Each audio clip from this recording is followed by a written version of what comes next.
Good afternoon, Kozhikode. I hope you all are enjoying it as much as we do.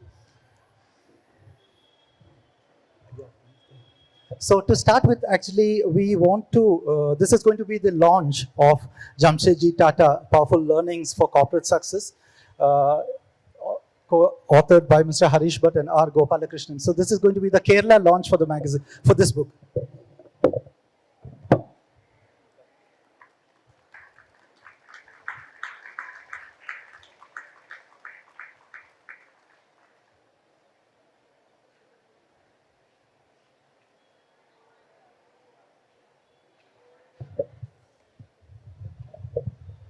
Now that that has been done, I think we can slip into the questions and get moving now. Yeah. First, welcome, Mr. Harish. Thank you, Anand. Thank you very much. It's a pleasure actually being here with you. What struck me, something very interesting about Mr. Harish was where he is actually known as the brand custodian of the Tata Group. I found that very interesting, a designation like that. So let's start with that, Mr. Harish. What exactly is a brand custodian and what has been your role there? Yeah, so brand custodian is a very unusual title. I held that title for several years in the Tata Group. Now, the thing about Tata is, how many of you here in the audience use some Tata product or service? At least those of you who are living in India, I can see many hands up. So the fact is that Tata is not just a well-known brand, it is 157 years old and it has some very, very specific values, some very specific things that it stands for, but it is still used from everything from salt to cars to trucks to IT services. So protecting the values of that brand is very important. And what does a custodian do? We are not talking here of police custody, but a custodian protects the values of the brand. That is why the term brand custodian has been used, Anand. A very unusual term. It took me a long time to even explain it to my mother. You can tell her you're a marketing manager, but telling her you're a brand custodian takes some time.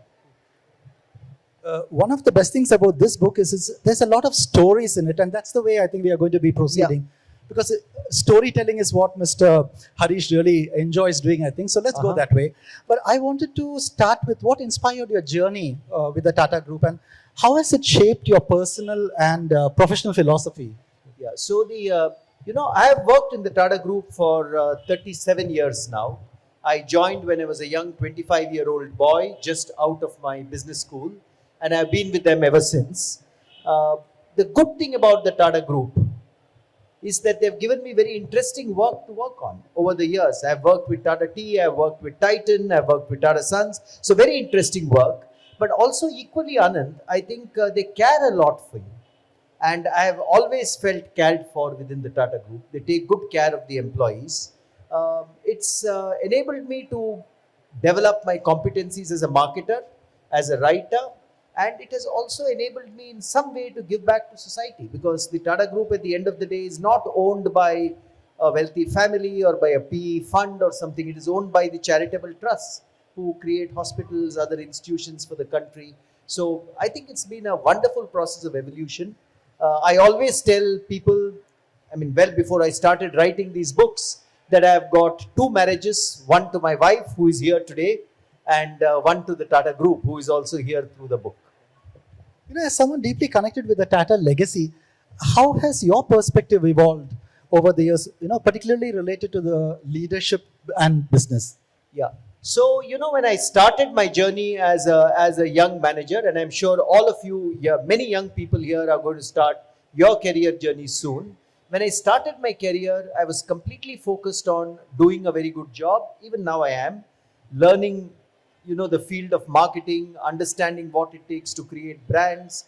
I was very, very focused on business. But as I grew and as I became older, I realized that it's not enough to just create very good brands or just build profitable companies. That is very important. I have served as the Chief Operating Officer of Titan. I have been the Managing Director of Tata Consumer Products. But at the end of the day, apart from making profits, delivering growth, building good brands, I think it's very, very important for business to give back to the community in some way. I think that has been a major axis on which my mind has evolved. And in many ways, writing these books as well, Anand, whatever I have learned for 37 years, I'm trying to see whether I can, some of those learnings I can convey to my readers through these books. In fact, that is what I was coming to, Harish. What prompted you to write this particular book, Jamsetji Tata, Powerful Learnings for Corporate Success, and how does this book differ from your previous books? You have written 3 books. Yeah. This is the 3rd one, isn't it? Yeah, so this is the book that he's referring to, Jamsetji Tata. And can you see the photograph on this book? So the photograph is of a bearded gentleman. He lived in this country 150 years ago. He's not from the modern times, okay? He was born in 1839. He passed away in 1904, well before all of us were born. But what struck me when I was studying his life, my co-author and me, I have co-authored this book with Mr. Gopal Krishnan. What struck me is that there are learnings from his life which are useful to all of us today. And it was fascinating to see how his ideas have actually gone through the Tata Group for 150 years and made the group very prosperous and grow. So how can these ideas be communicated to young people has been one of the themes why I've written this book. My earlier books have been, pure storytelling, poetry, marketing, but this is a book of ideas and simple ideas which I think can help each of us in our lives. That's why I wrote this book, Anand. I wanted to ask you, were there a few unexpected discoveries about Jamsetji that surprised you, inspired you even? Yes, I think there were many unexpected discoveries about Jamsetji. Let me narrate a story. Okay, I am a professional. I've worked in the Tata Group for so many years. Now, Jamsetji Tata's first industry in India, I don't know how many of you are aware, it was not steel, it was not TCS. First industry in India for the Tata Group was a textile mill. It was a textile mill that Jamsetji Tata put up in a place called Nagpur in Maharashtra. And when he put up the textile mill, he was searching for a manager for the mill who will run this mill for him. Initially, he ran it, but then he was searching for a manager. And you would expect that he will go and, get a textile expert to come and build the mill for him or run the mill for him. Now, people asked him, what kind of a manager do you want? He said, I need a man with common sense. I need a man who has got good values, who takes initiative, has got a lot of energy. Such is the person I am looking for. And when I was researching for this book, I found that the first manager ever appointed in the Tata Group was a person called Bezonji Mehta. He was not a textile person at all. Actually, he started his life working in a kirana store in a pettikada, packing stuff. Then he became a traveling ticket examiner in the railways, in the Western Railways. And he was a station master at the Baikulla railway station in Bombay when Jamsetji Tata identified him and interviewed him and found he has got common sense, he's able to deal with people, and he's got a lot of initiative. So he appointed him as an assistant initially in the textile mill. Later on, Bezonji Mehta became a general manager of that mill, and he became a textile expert. And even just now, if you go to Nagpur, a whole road is named after him, which was in front of the mills. So one of the things I discovered by serendipity is, when you appoint people to a position, these are far more important. Common sense, values, integrity, initiative. Things can always be learned. Unless you're appointing a rocket scientist or a neuroscientist.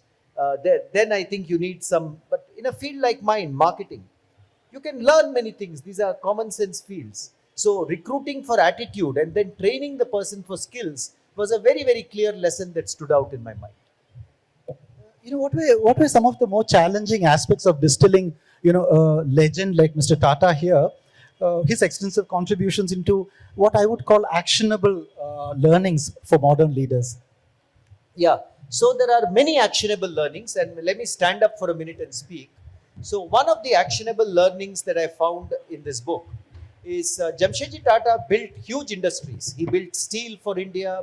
He built the Indian Institute of Science at Bangalore. He built the hydroelectric power project, the first major hydroelectric power project in the country, and so forth. But he did it with a higher sense of purpose. He wanted to do something for India and contribute back to the country for nation building. And that is what gave him the fire in his belly. If you have to work for 40 years, 50 years, 60 years, I don't know whether you can work for just money or just for building a business. If you have a higher purpose, it can be anything. Your higher purpose can be doing some good for your community, doing some good for your family, doing some good for the city at large. it can be any purpose. I think it keeps you going and going and going. Higher purpose gives you a fire in your belly. The other lesson I learnt, Anand, was that persistence is very important. It took Jamsetji Tata 25 years to put up Tata Steel after he first, because the British government was there was no support from the government. It took him a long time. He had to undergo many resistance. You know, Lord Curzon was the viceroy. He had to argue with him. Many things happened. But eventually he put up Tata Steel. He had to actually take Swami Vivekananda's help, to appeal to people that you support the building of the Indian Institute of Science. It took 30 years to put up the Indian Institute of Science, but he put up the Indian Institute of Science at the end of the day. So if I were to leave two big learnings, purpose and persistence, very, very important. And the third learning I would put on board is, whatever you do, get the right people for your business. I spoke about Bezonji Mehta a little earlier, but Jamsetji Tata got simple people, but people with the attributes who could help run the business. So purpose, persistence, people, these are some very good learnings we can take from Jamsetji Tata's life. We use this word visionary quite freely, but definitely I think Jamsetji Tata was a visionary. Yeah. What do you think, Harish, were the key qualities that set him apart as a leader and as an entrepreneur? So I think Jamsetji Tata was a pioneer. If you have to build anything new, you need a lot of courage. You need a lot of courage to build something new because it requires investing time, investing resources, investing money. So Jamsetji Tata was a pioneer and he had a lot of courage. And I think that courage is what set him apart from many others. And the second thing is, whatever he did with a lot of integrity. He did with a lot of trust and integrity, being true to what he stood for.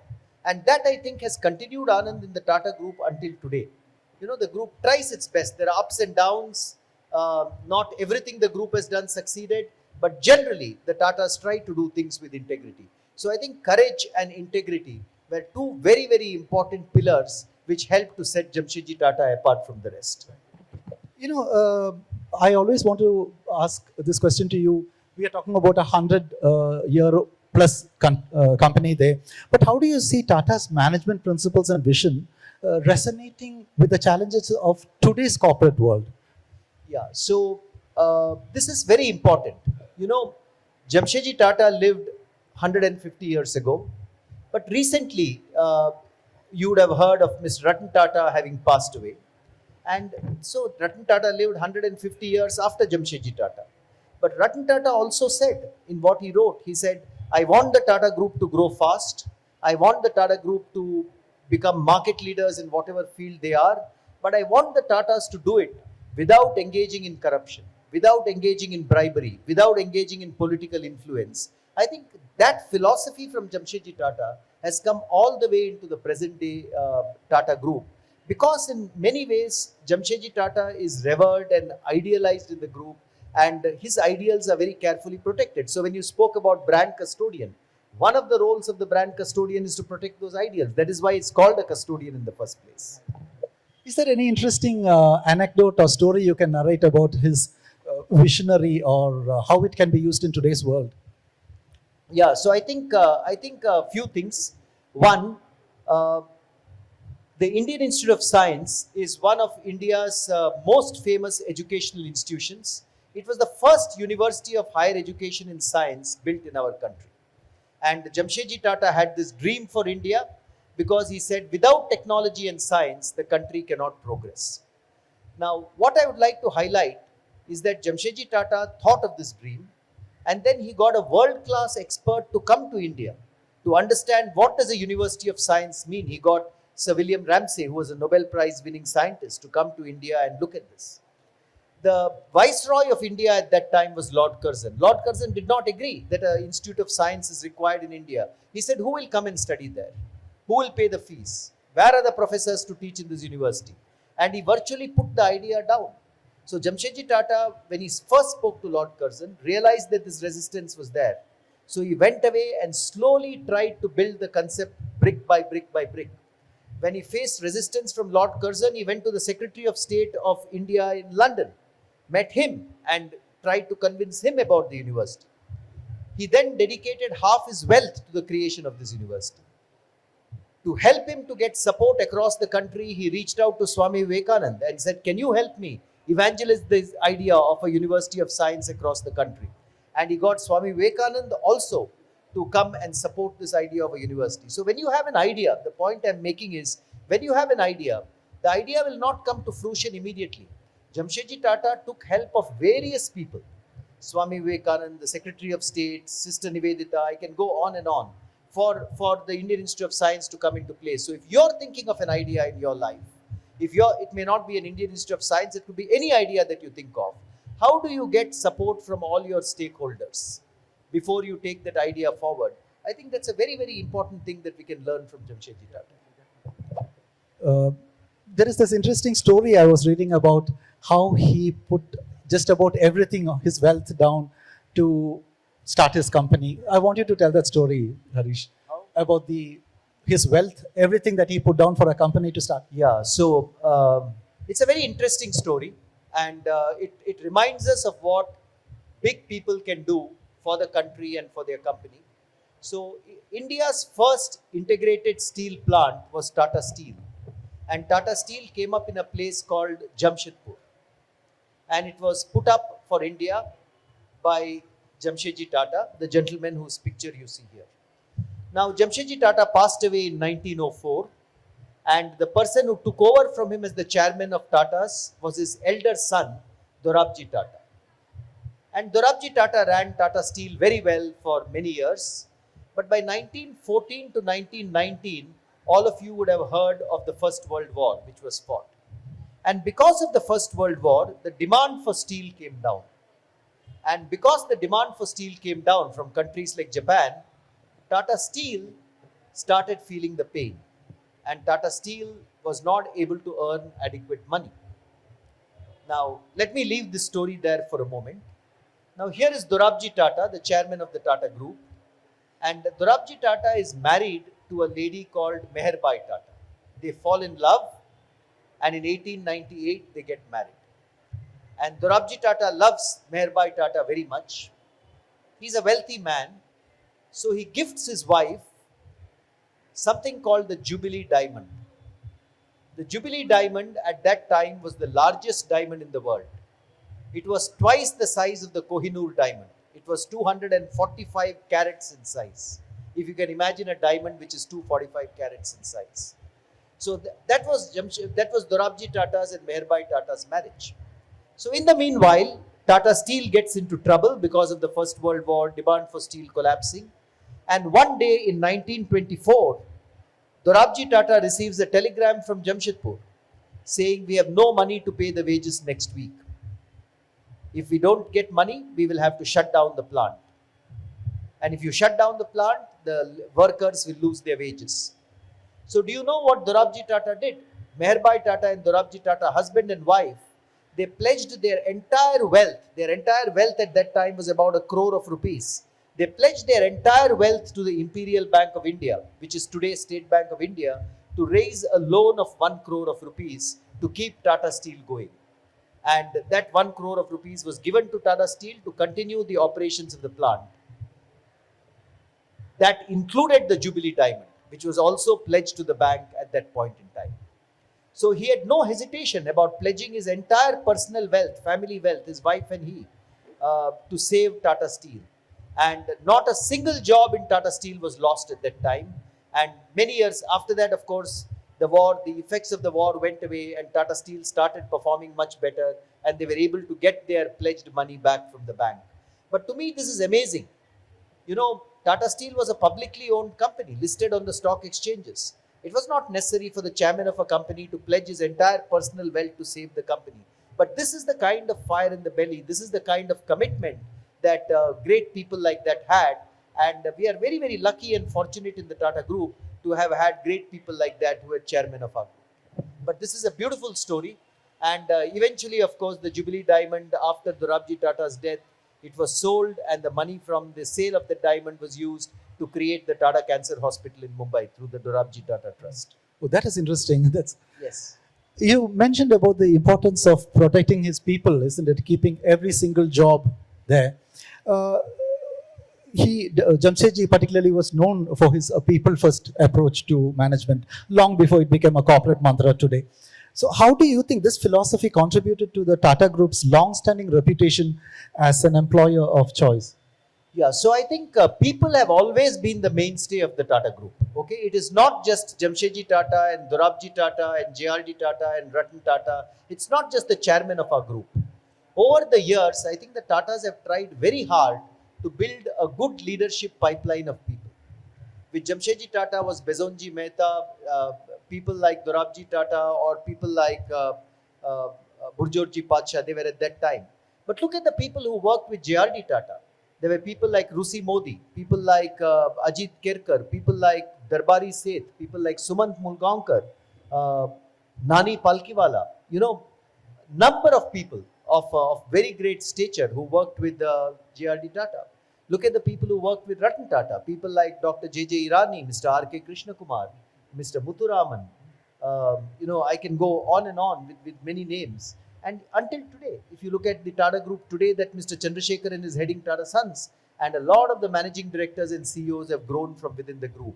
So developing people is a very, very important part. Developing leaders is a very, very important part of the Tata Group's philosophy.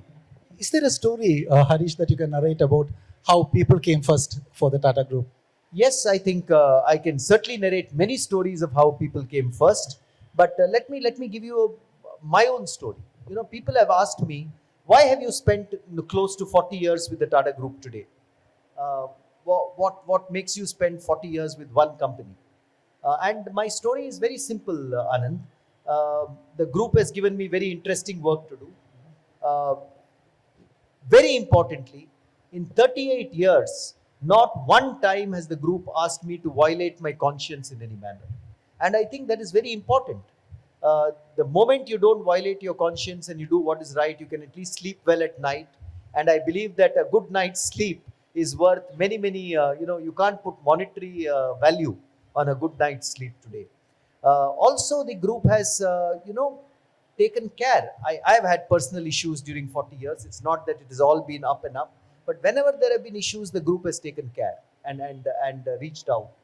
And finally, I don't know how many of you are aware, 66% of the Tata Group, of Tata Sons, the holding company of the group, is owned by charitable trusts. And the money, so 66% of all the profits the group earns through dividends goes back to the Tata Trust and through that to the society. So you feel really good when you're working with the Tata Group because for instance, when I was the chief operating officer of Tanishq Jewelry or Titan Watches, the companies make a good profit, but a fair amount of that profit goes back to society through the Tata Trust, to building hospitals. And giving back to society easily. Yes, and so you feel good about it. And I think it's important for you to grow as a professional in whatever you do, but also to feel good about what you're doing. And I think with the Tata Group, because of its ownership, you feel good about what you're doing. You mentioned about the 3 P's, isn't it? Because your book is all about 4 P's. Yeah. What is the 4th P? And could you recap the 3 also? Yeah. So, there are 6 or 7 P's we set out in this book: purpose, persistence, principles, people. But one P that I'd like to emphasize is the use of profits with responsibility. The Tata Group is a very profitable group today. If you look at the brands of Tata in India, Tata Salt or Tata Tea or Tata Cars or Tata Trucks or Tata Consultancy Services, all of them are very, very profitable organizations. But what Jamsetji Tata taught us is that it is very important to use those profits responsibly for society and community. In the very first greenfield venture he founded, the textile mill in Nagpur, which I spoke about, way back in the 1880s, he introduced accident insurance for the workers. By 1890s, he introduced pension for the workers. And in 1901, for the first time in India, he introduced something that all of us who work in companies have seen every month on our salary slips. For the first time in India, he introduced the concept of the Provident Fund, when it was not required by the government, not required by anyone statutorily. That is another P, isn't it? Yes. So that's another P. Absolutely right. So this saying that we want to be but he was a very shrewd businessman. He did his business very well. That textile mill was one of the most profitable in the country. So you have to earn a lot of profits, but at the end of the day, you're a trustee of those profits. How do you use those profits to do good for the society? That was, I think, his entire philosophy. And that is, I think, the philosophy of the Tata Group until today. We like competing in the markets. We have competed with many multinationals. In Tata Tea, I have competed with Hindustan Unilever, and we have been able to grow our market shares at the expense of multinationals and become market leaders. But at the end of the day, what do you do with that profit? How do you actually use that profit to help your community? I think that is the central question that the Tata Group asks itself. Harish, if you were to be asked, what are the top 3 lessons from Jamsetji's life that you believe today's leaders need to internalize? What would they be? Yeah. So, I think Jamsetji Tata, I would like to call him the original startup man of India, because Tata Steel was a startup. Tata Power was a startup. The Taj Hotel in Bombay was a startup. All these were created by him. He created startup companies. There are a few lessons that are important. The first thing he would do as a startup founder was to create a profitable enterprise. And I am sometimes amazed that many startups of today's generation don't even look at profits to begin with. Because unless you generate profits, how do you deliver economic value to your community? So business was clear, isn't it? Business was clear. He wanted to build businesses which could give good products and services to consumers and make good profits. Whereas many of today's startups are far more focused on valuation rather than creating economic value. And that is a lesson I think we can pick up very well, because even some of today's very profitable startups, take a Zerodha for instance, which is very profitable, they have followed the same path of making sure that the startup is profitable. So the first lesson I would learn from Jamsetji Tata is make the business sustainable and profitable. The second lesson I would learn from him is, and from his sons, find a way to give back part of those profits to the nation and to the community. Not everything, you keep what you want, but give back the rest to the community. That is why his sons donated their shareholding in Tata Sons to the Tata Charitable Trust. So that the Tata Cancer Hospital, Tata Institute of Fundamental Research, Tata Institute of Social Sciences, all those institutions could be created as a result of that. So what do you do once you become very profitable, what do you do to give back to the community? Would be a second lesson that I think we can learn. The third is, I think Jamsetji Tata believed in caring for his employees. I have spoken about Provident Fund, I have spoken about pension, I have spoken about accident insurance. Today's startup culture is known for its hire and fire culture. I've even heard of startup founders firing people on a phone call or on a video call. That was not Jamsetji Tata. Jamsetji Tata said, very important to make profits, but also very important to care for people. And people are the strongest foundation on which to build tomorrow. In fact, when there was COVID-19 in our country just 3 years ago, one of the first things the Tata Group did was to announce that they would commit 1,500 crores to the fight against the pandemic. But the second thing they did is they said in the first year after the pandemic started, no worker would lose their job. So that same element of care, and I think this is one of the reasons why people work with the Tata Group, because they know that the group will take care of you. If you are just there until the day the company wants to fire you, and wants to fire you in a very inelegant or very crass way, then why will you devote your life or why will you devote your time to a company? It has to be a two-way process. Loyalty was something that loyalty has to be a two-way process. The company has to be loyal to employees if the employees have to be loyal to the company. Otherwise, don't expect loyalty from your employees. Another thing, the 2 areas that he laid strong emphasis was on education and knowledge, isn't it? Was on? Education and knowledge building. Yes. How critical is continuous learning for leaders in this fast evolving corporate landscape? Yeah, so very important question. Many of you are young here. I can see so many people in their 20s and 30s here, but I can also see many people in their 40s and beyond. I would say learning is the most important thing you can do today. 80% of the knowledge on this earth has been invented in the last 2 or 3 years of the knowledge and data. Unless you keep yourself constantly updated in your field, you're soon going to become out of touch. I am a marketer. When I began marketing in 1987-88, primarily it was newspapers and radio advertising. Even television had not come in a big way. And then you had Doordarshan, which was a single channel on TV. Then you had Star and, I'm sure many Malayalam channels also started coming in at that time. After that, you had the entire era of the internet. Then you had the era of social media. Now you have the era of artificial intelligence coming in. So marketing has changed so much. And unless I had constantly refreshed my learning, I would have fallen behind greatly. Even today, I feel that unless I can learn AI very well and unless I can learn how artificial intelligence is going to shape marketing in the future, I'm going to be outdated very, very quickly. So, all of you in the audience, one thing I would say is that every year after you have left college, please make sure that you find ways of updating your knowledge. And one of the best ways of updating your knowledge is to read. I'm not saying read this book or read any books. You read books on, you read digital, you read it digitally. You read on your Kindle, you read online, read in a library, whatever you want to do. But reading is probably the best window to update your knowledge. Which is why I'm delighted that, the Kerala Lit Fest has been organized here and is drawing so many people like you wanting to learn from authors.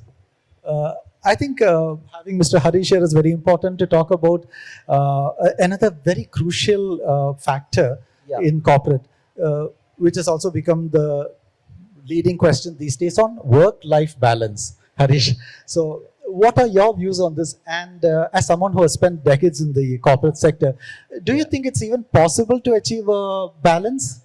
Yeah, so I know this is a very controversial subject today. I know there are different business leaders who have put different number of hours to work-life balance. We have heard of 70 hours, we have heard of 90 hours. So I'm not going to wade into that controversy, but I can tell you my view of what work-life balance is. Maybe, frankly, I don't think I've had perfect work-life balance at all points in my life. I think you have to integrate work and life. You have to work hard. Without hard work, you're not going to achieve anything. Don't put a number of hours to the work you do, but whatever work you have been assigned has to be completed, or whatever work you're doing has to be completed. How many hours that takes you and takes me may be very different from each other. And second, you have to integrate work and life. Some days, your family life will be far more important. Your mother falls unwell or your wife falls unwell, you may have to spend the next week completely with them and forget work at that time. And there are other days when a product launch is coming up, or when a conference is coming up, where you may have to put all your mind and energy into your work. Now, I cannot say at that time that I will complete 70 hours and stop, or I'll complete 50 hours and stop. So sometimes work has to take far more prominence. Sometimes other aspects of your life, family life, entertainment, vacations have to take far more prominence. It is up to you to integrate work and life as you think best. I know people who love working for long periods of time and then also go on vacations for long periods of time. And I know people who also want to set Saturdays and Sundays apart for doing leisure activities, and they don't want to work on Saturdays and Sundays. So why should we dictate a single work-life balance for everyone? Do we tell all of us, have only one cup of tea? Or do we tell everyone, today you can only have one dosa to eat, or 3 dosas to eat? We don't. So similarly, why should we tell people how much to work? People have to decide their own work-life balance. And I think employees, as they rise in companies, get mature enough to decide that. I feel that is the best approach to take towards work-life balance. Is there a message to managers, aspiring managers? Sorry? Is there a message you would like to give to aspiring managers? Yes, I think the message on work-life balance to aspiring managers is work hard. It is a very, very old-fashioned formula. And many of you may feel I'm saying something which is obvious. But if you really want to do good work, it takes time. A book like this, both Mr. Gopal Krishnan and me are co-authors. We wanted to produce a big book which was world class. We said, why should only America or UK produce books which are world class? This Jamsetji Tata is a world class leader. He deserves a world class book. It took us 2 years to research and write this book. And we had to spend a lot of time in doing it. I could not say, after 50 hours, I'll stop writing this book. So working hard, whether you're writing a book, whether you're in a company, in an IT company, whether you're in a manufacturing industry, working hard is very important. I think learning is very important. These are two very, very important parts, particularly for young managers. In the first 10 years of your career, you have to work hard and learn as much as you can. No shortcuts to that. Because you mentioned about the number of hours done, what are some of the big takeaways from this book for you, Harish? after researching Jamsetji Tata and his life? Yeah. So for me, there is one big takeaway from this book. And one big takeaway from this book is there are Indian leaders like Jamsetji Tata from whom you can learn a lot in your lives. Sometimes those of us who have grown up in Indian universities or in business schools, we look at leaders from the Western world. We are very aware of what Steve Jobs has done, or we are very aware of what Bill Gates has done. But of course, you should learn from Steve Jobs and Bill Gates, no denying that. But for the Indian context, there are many, many lessons you can learn from leaders like Jamsetji Tata. Uh, we learn a lot from political leaders of our country, Mahatma Gandhi, Jawaharlal Nehru, Narendra Modi. We learn a lot from political leaders. There is equally much to be learned from business leaders in our country. It could be Jamsetji Tata, it could be JRD Tata, it could be GD Birla, it could be any Ramakrishna Bajaj, it could be any of these business leaders in our country. Sadly, I think not much from the corporate world has come out, isn't it? Yes, I think that is a glaring gap in the books that we write. Many countries, particularly the US and the UK, are very good at documenting their business stories. I think in India, we have to do a lot more work in that direction. And some of the work I have been doing is towards that end, and I think this is something that I'm doing towards that end. A couple of more questions and then I'm going to throw it open to the audience. How do you think this book is going to inspire readers, especially in the context of India's rapidly growing global corporate presence? So I think, if people read this book has already become a bestseller and tens of thousands of people have read it. But I would feel very happy if everyone reading this book can take one lesson back to our own lives. And I think this book is packed with lessons. It has. I'm not trying to be a salesman for the book, but in a way I am, because I think as an author, I would like all of you to look at and consider this book. But I would say, if you read, this is about 220 pages. It may take you 3-4 hours to read this book. If there is one lesson from this book that you can take into your own life to make your life better, I think I would feel very fulfilled as an author. That is what I think a good book is all about. It's not just about reading the book and then keeping it away. It is about at least one lesson that you can take into your life. And many people have told me that it's not just one lesson. The lessons in this book have helped transform their way of thinking itself. One of the things that I enjoyed reading about it is the style which both Balakrishnan and Harish, both of you all have done, the storytelling method. Yeah. What role does storytelling play in shaping corporate culture? Yeah. So I think storytelling is unfortunately not given the importance it has to be given in corporates. Why do we remember the Mahabharata and the Ramayana and the Bible and why do we remember the Panchatantra and whichever religion you take? Why do we remember all? Because of stories. Stories are what stay in our mind. And those stories have to be told in very simple terms. They have to be human stories. The stories of Ramayana are human stories. The stories of the Bible are human stories. So how do you tell stories, human stories, in very simple form of corporate life? People, managers in companies are used to writing a lot of jargon, are used to writing a lot of, words which people don't understand, which may be good for boardrooms, but it's not good for storytelling. Stories have to be very emotional. They have to be about people. And there are enough emotional human stories happening in any company today. Telling those stories has 2-3 advantages. It inspires people, it inspires outsiders, and it inspires employees also. It builds a connection between employees and their company. You build a connection with your family through stories that your grandmother and grandfather tell you about your ancestors, about your family. Similarly, for employees, storytelling helps you build a connect with the history of your company and the company that you're part of. The third thing is, people forget concepts. People will never forget good stories. You can explain whatever conceptually, you can write a note, you can write a paper, you can circulate a presentation, all that you can do. But people will not remember concepts for a long time, but stories will remain in your mind forever and ever. This is true of fiction, but it's also true of corporate life. So I think storytelling is a very important art in companies today. Unfortunately, companies don't regard it as so important, and therefore they give up a lot of their history, which is very valuable. You're very right. I think a lot of storytelling is required to probably ensure that these concepts are understood by the people, in very simple. Absolutely right. I think stories are very essential to ensure that complex concepts are introduced by people. So when I gave you the concept of, selecting the right person and why you should prioritize attitude over skills, I could have written some formulae here and drawn a framework of attitudes and skills and all that. Instead, I told you the story of Bezonji Mehta. And that story brings it out much better when you hear that a traveling ticket collector or a train station master is appointed as a manager of a textile mill. I'm sure that story will not leave your mind. So I think storytelling is very, very important, and it's also very interesting. Indians, I think we are natural storytellers. Absolutely. We just have to bring the stories out of us. Absolutely. Let's throw it open to the audience. Yeah. Questions, please. Let's go. We'll need a mic here, please. Can we have a mic for him? Please feel free to share your questions. Very happy to answer them. Sir, you spoke about how a huge percentage of the Tata Group is owned by the Tata Trust and all these trusts, right?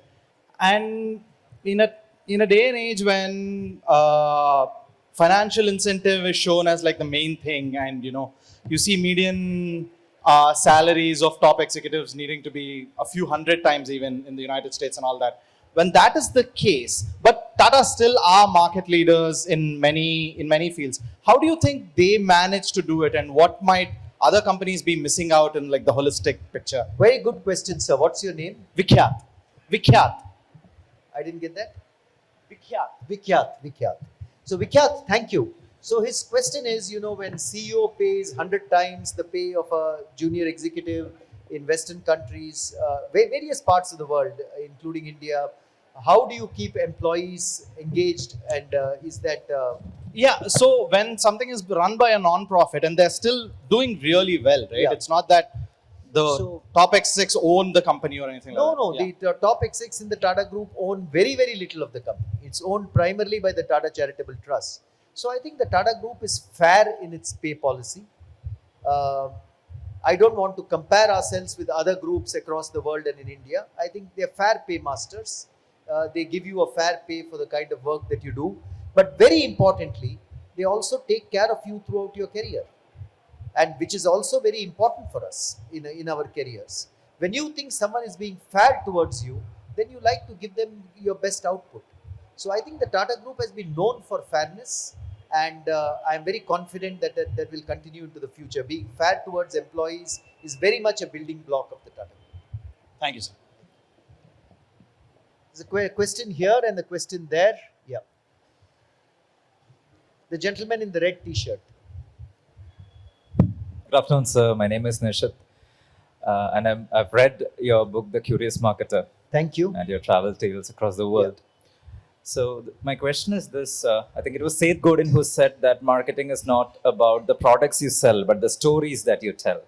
So as a marketer and a storyteller, my question to you is: how authentic is modern day marketing? Is the brand or the product or the service getting eroded by the smokescreen created by all the storytelling, especially in this day and age of AI and deepfake? So thank you for that question. Very, very appropriate question. I am very old-fashioned in my thoughts. Storytelling is important, but storytelling cannot come on the back of a product or service that is terrible. If your product or service is not delivering to the customer, no matter what stories you tell, that business is going to fail sooner or later. For a few months, for a few years, it may keep going on. But customers are smart enough today, and Indian customers particularly are very value conscious. You will not buy a product or service unless you know it is giving you very good value. And we are very conscious of this in the Tata Group. We may be a 150-year-old group, but if the next packet of Tata Salt is not meeting your expectations, you will go and buy another brand. Which is why Tata Salt focuses so much on purity and quality, and which is why it has been the market leader for so many years. So good product or service is very, very important and a basic building block. But the product or service delivers functional value to you. Tata Salt will make your food tasty at the end of the day. But in addition to that functional value, I think brands also have to deliver an emotional value to you. You have to feel reassured with the brand. You have to feel when you're wearing a Nike shoe or when you're using a Tata Motors car, you feel nice in your mind with it. For that, I think storytelling is very important. Storytelling is important to reassure customers. It's important to elevate customers, make customers smile, make customers cry sometimes, whatever emotion you want to give. So, emotion is important, but it cannot come at the cost of product and service quality. That is fundamental to brands which want to live on for a long time. If you're a fly by night operator, you can do whatever you want, but that's why you're called a fly by night operator. I hope that answers your question. Namaste. Thanks for the session. A quick question being, we know the income disparity that our nation is facing, the GNI and the economic figures that could be, that could illustrate the situation. Do we teach the next generation of business leaders to have that goodwill in schools of business and to have corporate policy in place? We know CSRs. To have corporate policies in place for what? To share, the wealth for the community, back to the community, giving back to the community. Yeah. Okay. And the second question being, I have seen my career, especially if I see across youngsters starting up the career, will spend mostly enormous hours when they start up their career. But if we go to the West, where I worked 35 hours, 37 hours, most working hours are for the senior managers if they want to work overtime. But for young people, they want you to do your job efficiently and don't overdo. Just repeat that. You said senior managers, what happens? Senior managers spend more time in the office and they could delegate above rather than being delegated. There's the culture is a bit different. You're saying senior managers spend more time in the office and delegate the work to their juniors. No, the juniors could even delegate to the higher ups. Okay. All right. So your first question on giving back to the community, I think very important. What can industry do today? And it's important in Tata's, but important to every industry in India. The first thing is you contribute wealth to the community. That's like the Tata Trusts are doing. You help the community through the building of institutions, building of hospitals, and many companies do that today through their CSR programs also, in addition to doing it to charitable trusts. But also, I think the most important thing that industry has to do in today's India is create jobs. I feel that there is a dearth of jobs for people, young people in the country today, dearth of good jobs. And the industry has to add value to the country by creating jobs in the next few years. Every month, there are 1 million young Indians coming into our workforce. Who is giving these 1 million Indians jobs? It has to be given either by the government or by private industry. So I think private industry has a role to play in that. And let me give you a recent example of this. The Tatas decided to establish a new industry in semiconductors and electronics very recently. There's a factory coming up in Gujarat, there's a factory coming up in Assam, and one in South India as well. But one of the key reasons for the creation of that industry is creating jobs. Our chairman has gone on record as saying that more than 50,000 to 1 lakh jobs will be created in that industry. So while I may not have the exact number in mind, but creating jobs is the critical reason. One of the critical reasons why that new industry has been created. And there are other industrial groups doing that as well. But I think that is very, very fundamental to what a corporate group can do to create jobs. Your second question of senior managers and junior managers and delegation, I don't know. I think very important for senior managers also not to just sit in their offices. Very important for them to go and meet consumers, to meet trade, to meet distributors, to understand what is happening in the markets. And I think delegation is an art. You have to learn the art of what you need to do yourself and what you need to delegate to others. It differs from industry to industry, but I believe, having been a senior manager myself, I believe that empowering young people and delegating work to them, but also empowering them to achieve what they want to achieve, is probably the best thing that senior managers can do in an organization. That's my viewpoint. So Harish, you believe in an open flow office, is it? Where the where the managers are easily accessible. They don't sit in an ivory tower. Sorry? Like managers, you want them to be out in the open. You want Yes, them to yes, be. I certainly want managers to be out in the open. I think it's very, very important for managers to be out in the open. As you progress up the seniority ranks of an organization, typically you tend to lose touch with the people in the organization, with the consumers of the organization, with the communities of the organization, because you're surrounded by people who give you maybe messages that you want to hear. So it's very important for senior managers to be out in the markets. And even if I come to Kozhikode now, as I have come, I will definitely take the time to visit one or two stores to see, just to understand what consumers are doing in this part of the country. So I think that's very, very important if a senior manager wants to stay in touch with his or her stakeholders. Any other questions coming? Any other questions coming? Is there a question? Yeah. Yeah. Please come up. Yeah. Please come up Sir, and speak a little loud. currently I am writing a book. You're writing a book. Excellent. writing a book. It was the story of 80 brand story. Okay. So I include the story of Tata Group. Tata Group. So which was the sources to write this book, Jamsetji Tata. So firstly, please give him a big hand. Young boy, he's trying to write a book on his own. I think we should applaud him. What's your name, sir? Shanid. Sahil. So Sahil, Shanid. Sanil. So Sanil. So Sanil is writing this book about the IT industry in India and wants to study Global companies. Yeah. So what are the sources through which you can get information about this? So I think one of the best sources of information, Sanil, is for you to meet people in those companies.